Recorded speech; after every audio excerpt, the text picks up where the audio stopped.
सोचिए आपने किसी सरकारी नौकरी के लिए सालों तक मेहनत की, दिन रात पढ़ाई की, परीक्षा दी, रिजल्ट आया और आखिरकार आपका चयन भी हो गया।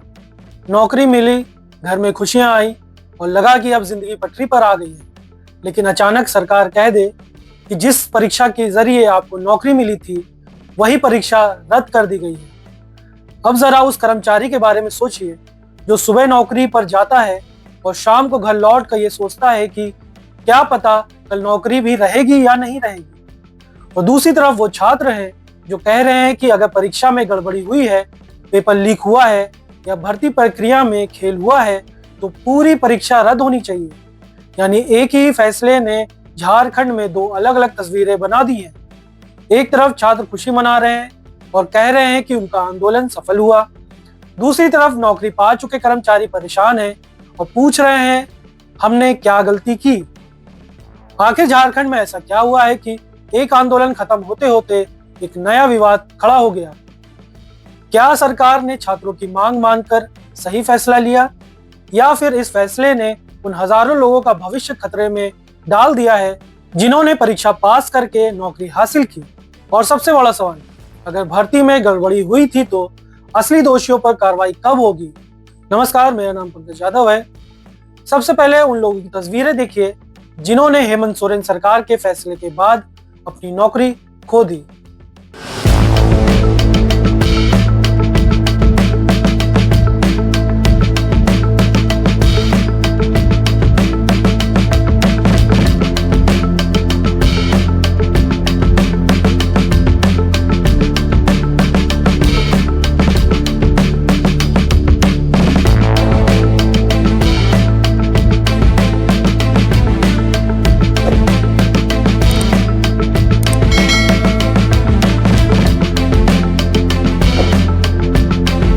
अब उन तस्वीरों को भी देखिए जो छात्र इन फैसलों के बाद खुशी मना रहे हैं।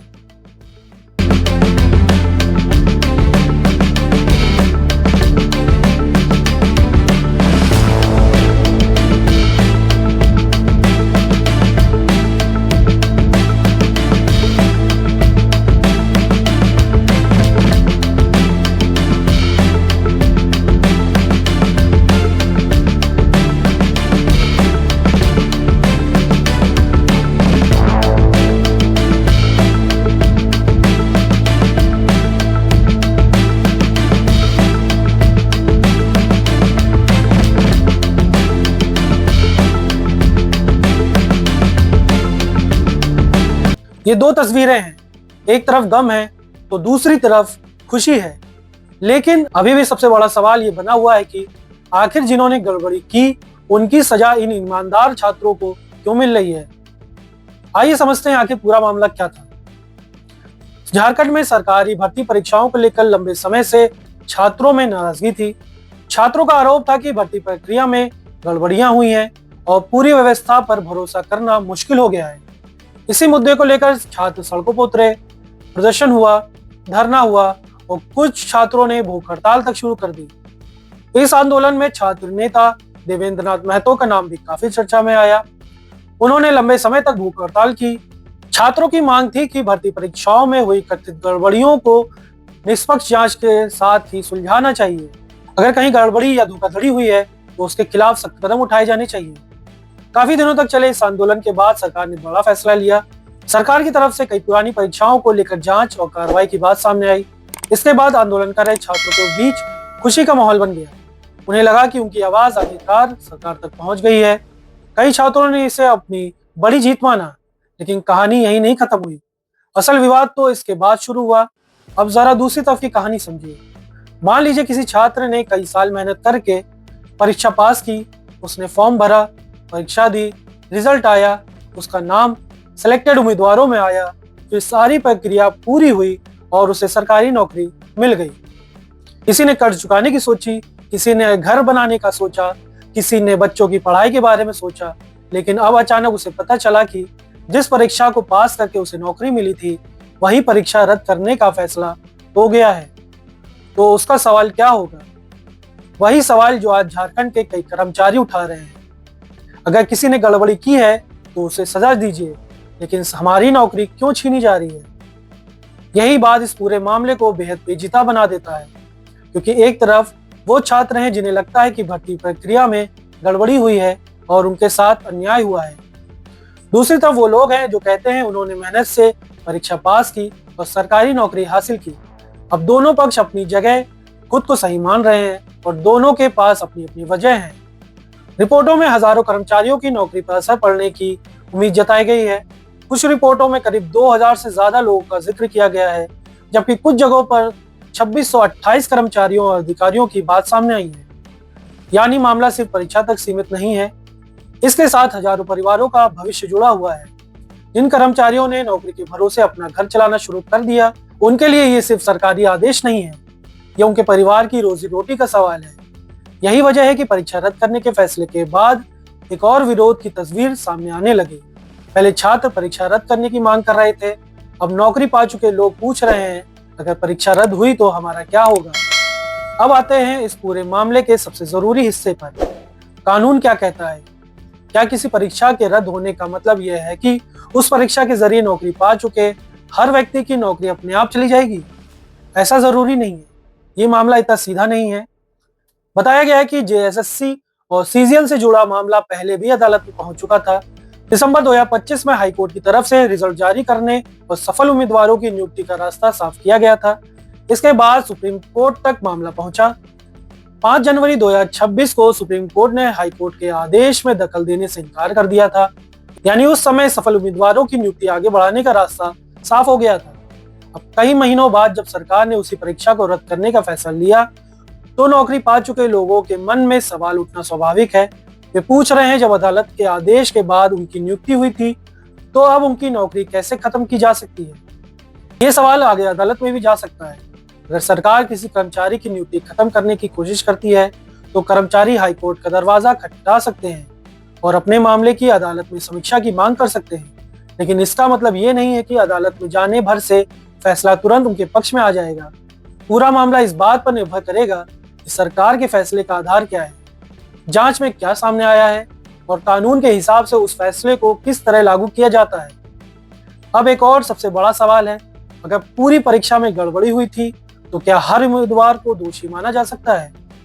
मान लीजिए किसी उम्मीदवार के खिलाफ किसी तरह की व्यक्तिगत गड़बड़ी साबित नहीं हुई, उसने ईमानदारी से परीक्षा दी और सरकारी नौकरी हासिल की, तो क्या सिर्फ इसलिए उसकी नौकरी खत्म कर दी जाए क्योंकि भर्ती प्रक्रिया के किसी दूसरे हिस्से में गड़बड़ी हुई थी?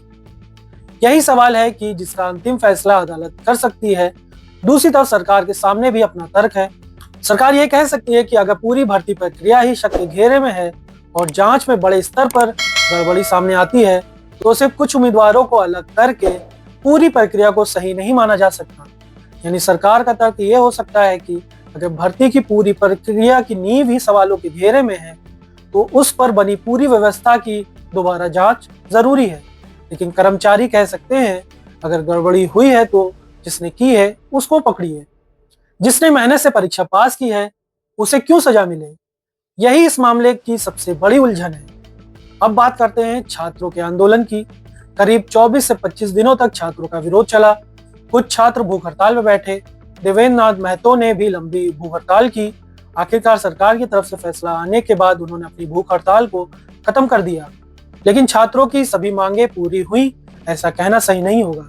छात्रों की तरफ से सीबीआई जांच की मांग भी उठाई गई थी। ये मांग पूरी हुई या नहीं, ये इस पूरे विवाद में आगे भी बड़ा मुद्दा बन सकता है। देवेंद्र नाथ महतो ने हाईकोर्ट के आदेश का सम्मान करने की बात कही। उन्होंने कहा कि उन्हें भरोसा है कि अदालत उस मुद्दे पर न्याय करेगी जिसके लिए छात्र पेपर लीक और झारखंड में गड़बड़ियों के खिलाफ आंदोलन कर रहे हैं। उन्होंने ये भी कहा कि अगर सरकार छात्रों के साथ धोखा करती है या मामले को दबाने की कोशिश करती है, तो शांतिपूर्ण विरोध जारी रहेगा। अब झारखंड की तस्वीर को एक बार फिर समझिए। एक तरफ छात्र हैं जो कह रहे हैं हमें न्याय चाहिए, दूसरी तरफ नौकरी पा चुके कर्मचारी हैं जो पूछ रहे हैं हमारी गलती क्या है। एक तरफ छात्रों को लगता है कि अगर परीक्षा में गड़बड़ी हुई है तो उसे रद्द करना जरूरी है, दूसरी तरफ कर्मचारी कह रहे हैं कि अगर किसी ने गड़बड़ी की है तो उस व्यक्ति की पहचान होनी चाहिए, ना कि ईमानदारी से परीक्षा पास करने वालों को सजा मिले। और शायद यही पूरे विवाद की सबसे बड़ी सच्चाई है। दोनों तरफ युवा हैं, दोनों तरफ भविष्य की चिंता है, दोनों तरफ सालों की मेहनत है और दोनों तरफ अपने अपने सपने हैं। लेकिन सरकार की मुश्किल यही नहीं खत्म होती। क्योंकि ये सिर्फ एक परीक्षा की बात नहीं है, सरकार ने पूरी भर्ती परीक्षाओं की जांच की बात कही है। अगर आगे चल के जांच में पूरी भर्ती प्रक्रिया में गड़बड़ी सामने आती है तो फिर सवाल और बड़ा हो सकता है। क्या उन भर्तियों पर भी सवाल उठेंगे? क्या उन लोगों की नौकरी भी जांच के दायरे में आएगी? और अगर ऐसा हुआ तो प्रभावित कर्मचारियों की संख्या और बढ़ सकती है।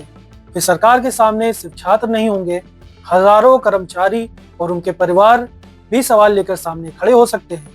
यानी आज जो विवाद एक भर्ती परीक्षा से शुरू हुआ है वह आने वाले दिनों में और बड़ा हो सकता है। इस पूरे मामले में सबसे जरूरी बात यह है कि असली दोषियों तक पहुंचना जरूरी है। अगर पेपर लीक हुआ है तो पेपर लीक करने वाले कौन हैं? अगर भर्ती में गड़बड़ी हुई है तो वो गड़बड़ी किसने की है? अगर किसी अधिकारी या किसी दूसरे व्यक्ति की भूमिका थी तो उसके खिलाफ क्या कार्रवाई हुई?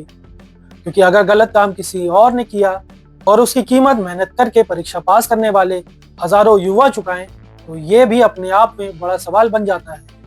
और अगर पूरी भर्ती प्रक्रिया ही गलत थी तो उसे ठीक करने की जिम्मेदारी सरकार और जांच एजेंसियों की ही है। फिलहाल इतना साफ है कि झारखंड में ये मामला अभी खत्म नहीं हुआ है। एक तरफ छात्रों का आंदोलन है, दूसरी तरफ नौकरी बचाने की चिंता है और आगे की लड़ाई सड़क के साथ साथ अदालत में भी दिखाई दे सकती है।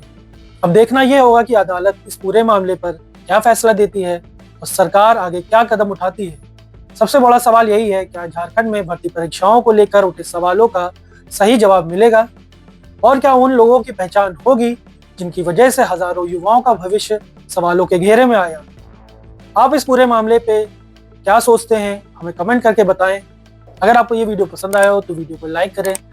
चैनल पे पहली बार आए हैं तो चैनल को सब्सक्राइब कर लीजिए और बेल आइकन दबाना ना भूलिए। शुक्रिया।